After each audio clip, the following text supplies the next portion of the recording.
Good evening and welcome. We begin tonight with breaking news. Since the conflict, which sources claim was initiated by the United States and Israel with the goal of overthrowing the Iranian regime, the statements of U.S. President Donald Trump have been filled with what some are calling questionable claims. His rhetoric has been inconsistent. At one point, he asserted the war would be short, even claiming Tehran and Washington had already met at the negotiating table. However, conditions on the ground appear to indicate the very opposite. More recently, President Trump once again claimed to the global public that a ceasefire would soon be reached, a claim Iran immediately and forcefully dismissed.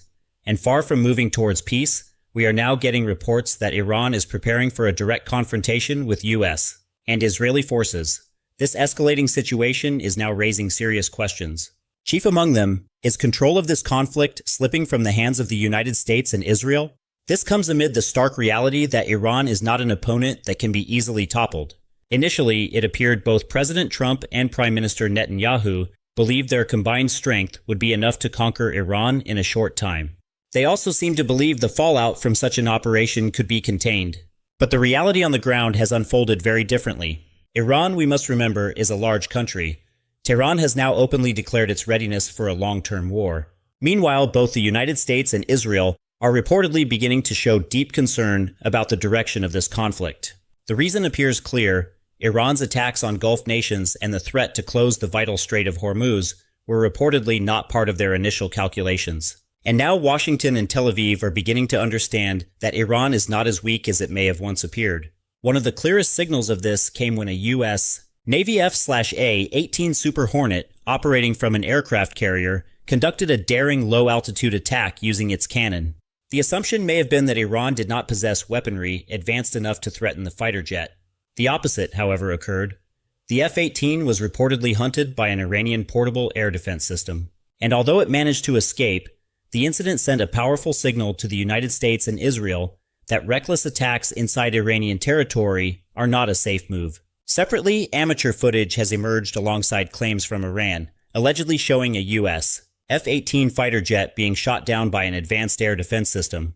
In that video, the jet appears to be struck by an interceptor missile before it falls.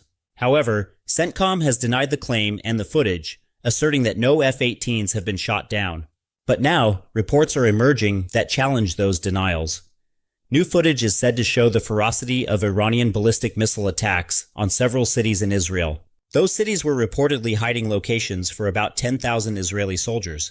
As a direct result of that attack, 35 Israeli soldiers were reportedly killed, while more than 3,000 others were injured. Israel, however, is said to be attempting to cover up this fact, so the world does not see the magnitude of the defeat they have suffered. Furthermore, other recordings also show a city in Israel being repeatedly struck by Iranian ballistic missile and drone attacks. The results are clearly visible. Many buildings have sustained heavy damage, roads have become impassable, and Israeli residents are said to have abandoned the city. All of this serves as an indicator that Iran's attacks have indeed come with immense destructive power. Iran's attacks reportedly did not stop there. In recent hours, Tehran has allegedly launched another wave of airstrikes using ballistic missiles. Several reports mention that in a single day, up to 11 attacks were carried out. From morning until night, a barrage of attacks continued to hit Israeli territory, forcing residents to stay in bunkers, afraid to leave their shelters. And some might think Iran is only targeting small towns in Israel, but the reality is different. Tel Aviv, known as the country's main center, was also a target. This footage shows a massive fire that broke out after an Iranian airstrike hit the city. The situation immediately descended into chaos. Even firefighters were overwhelmed in dealing with the ever-growing blaze. Further footage, also from Tel Aviv, shows the suspected use of a new type of warhead by Iran. According to reports from Israeli officials, one missile is said to carry 3 to 4 warheads, each weighing about 100 kilograms. The impact was quite significant. At least 3 buildings were damaged, accompanied by several fires breaking out in the affected area. The attacks have also left a trail of destruction in various locations. Numerous circulating videos show buildings and homes destroyed by Iranian missile and drone strikes. Many residents were forced to evacuate because their homes were no longer habitable. This scene feels familiar, reminiscent of what has been seen in Gaza.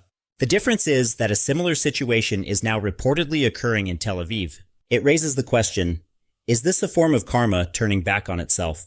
Moving north to Haifa, that city was not spared from being a target. Iranian airstrikes reportedly destroyed a number of buildings, leveling them to the ground and triggering massive fires. The impact was clearly significant and dealt a serious blow to Israel. The targets were not limited to one point. A vital facility, a large oil refinery in Haifa, was also reported to have been hit. From the circulating visuals, it is clear that the installation suffered severe damage, which then triggered a large-scale fire. This situation is highly risky because the refinery area is filled with highly flammable materials, ensuring that the firefighting process would not be easy. The impact was significant, with Israel having to bear substantial losses. Beyond the oil sector, electrical infrastructure also became a target. A power plant in the city of Hadera was reportedly hit by a ballistic missile. After the attack, thick black smoke was seen billowing high from the location. Although Israeli authorities stated the damage was not too severe, many parties doubt this claim and believe the energy facility actually sustained quite serious damage. In the very latest development, the Kfar region has been added to the list of targets. An attack launched using a combination of missiles and drones caused a car to be destroyed by an explosion. Circulating footage shows how fast the missile was traveling, almost too fast to be followed by the naked eye. This fact further reinforces that Israel's air defense system is not yet fully capable of anticipating attacks from Iran. And the situation is heating up further because Iran is not acting alone. From the direction of Lebanon, Hezbollah has now entered the fray, creating immense pressure in the northern region of Israel. In one video, an Israeli tank, believed to be a Merkava, is seen severely damaged after being hit by an anti-tank missile. It was also reported that several spots in the area were on fire, producing thick plumes of smoke clearly visible in the air. The next attack came again from Hezbollah, this time utilizing an FPV drone targeting an Israeli Merkava tank operating in the border region. From the available footage, the drone was able to approach without significant obstruction, even without any response from the installed trophy protection system. This indicates that the attack was likely successful in hitting its intended target. Hezbollah's actions are not limited to the front lines. The Lebanon-based armed group has also reportedly expanded its attacks by targeting civilian areas, including the city of Nahariya in Israel. In a recent rocket attack, Israel's air defense system was said to have failed to intercept effectively. As a result, a number of buildings suffered severe damage, triggering a large fire. The impact of this attack also resulted in casualties, with reports of one person killed and at least 25 others injured. The intensity of Hezbollah's attacks has continued to increase over time, especially in the north of Israel. In a span of just 24 hours, the group reportedly carried out up to 87 military operations. This situation has put the region under constant pressure, with no truly safe respite. From circulating footage, some attacks were even seen successfully hitting Israeli military positions located near the border. And it doesn't stop there.